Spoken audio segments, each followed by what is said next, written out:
right, we can get into these notes about 1997, Ted. When we last left off, the Giant officially had turned his back on the NWO after failing to help Hogan win Starrcade 1996, and now he's on the road to a title shot against Hollywood. Now that we're into 1997, it's going to be the most pivotal year in the career of Diamond Dallas Page, which is another huge thing that we're going to be talking about this week. Page is about to embark on a career-defining rivalry with Randy Savage, but before he does, he's going to tease joining the NWO and actually shake Scott Hall's hand, put on the shirt, but then hit Hall with the diamond cutter and escape through the crowd. And the audience is going to have a massive, massive reaction to Page. So, I mean, he is arriving here right in January at the beginning of 97. I mean, it's awesome stuff. He's just taken off like a rocket. What did you think it was about Dallas that made him connect so well with the WC audience? Well, I mean, it's like the one thing, when I first met him, he was a bartender at this bar, and great guy.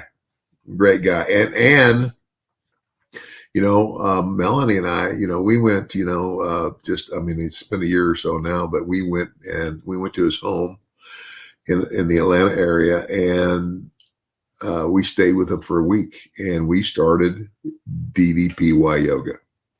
What do you think of it? It's great. It's great. And I need, and now a New Year's resolution is to get back on it. All right. Because I got a little lazy. I mean, 17 days, I'm 70 years old. What do you want? The other thing about Dallas is, I mean, obviously he loved wrestling. I mean, and because he was so good to us when we were there, when he was bartending and all that. But, and I, when I first heard that he had become a wrestler, I was like, really? I couldn't believe it.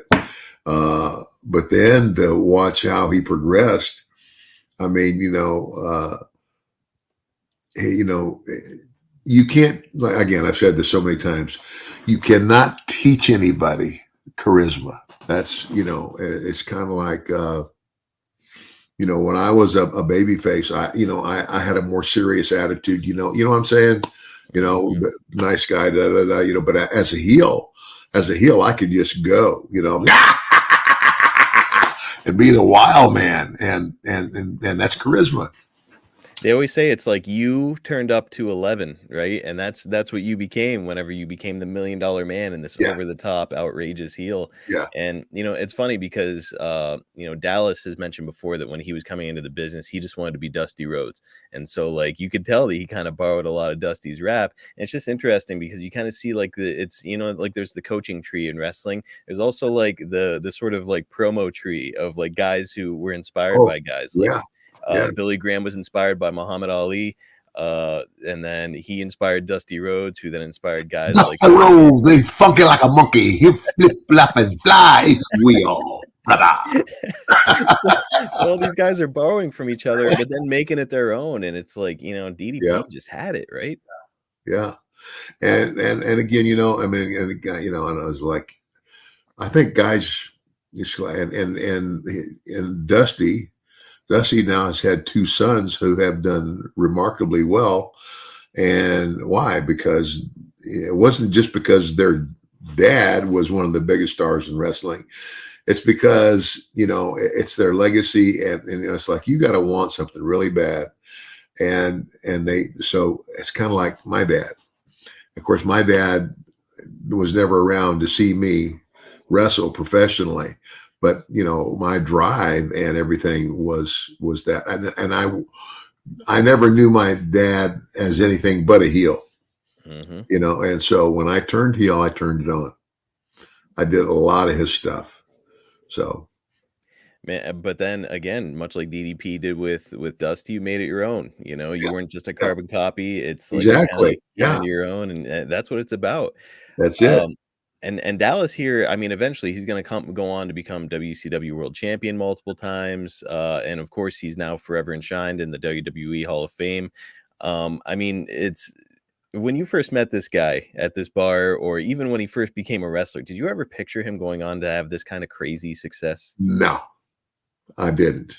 How could you, right? But I mean, the more that I got to know him, the more, I mean, as I realize, like, kind of like when you walk into a bar, you don't think the bartender is Einstein.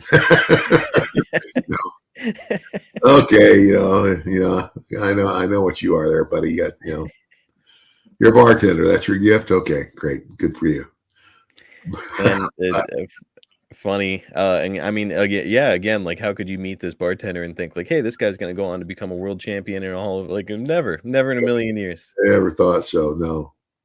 I mentioned that he and Savage are about to start a program that would really define Dallas's career. And, as a guy who worked with Savage yourself so much, what do you think it was about Randy that made him kind of the guy to help launch Dallas here?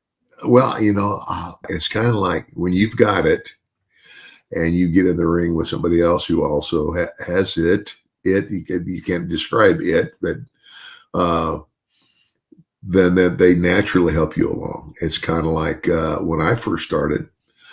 I mean, yeah, obviously I was raised in business, but I started off refereeing matches, and but when I first started in the ring, it's like there were two or three different people who I had started having matches with that helped my progress, and the same thing is true of Dallas. And it's anybody. I would say anybody.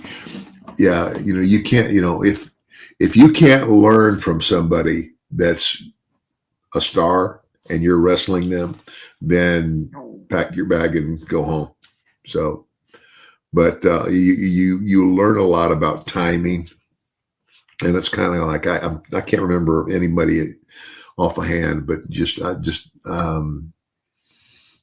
they're just different guys that say, "Okay, kid, not yet, not yet." Like don't get anxious. Like if I'm selling something or whatever, to get up. And he says, wait for it, it's coming. Yeah, they're going to start shouting for you here in just a second.